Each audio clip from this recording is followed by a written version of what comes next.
ไปตั้งมือแล้วตั้งมือจับไปตั้งลูกปืนลูกปืนนี่ก็เป็นเพื่อนเสนออยู่ที่ประจับเอาไปผู้หันแน่เอาผู้แก่ได้หลังจากนี้ก็สิให้ได้ครับเมื่อนี้ผู้อยู่บ้านช่องพ่อหม้อถือไปตู้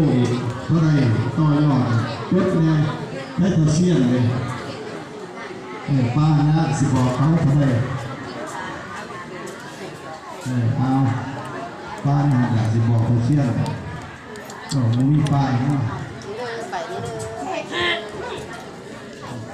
รอ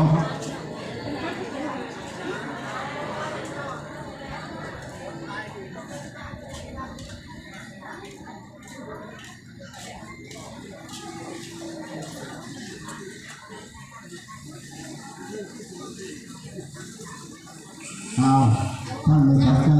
คำพ่อพ่อครอบครัวเป็นมาตลอด25,000 กีบ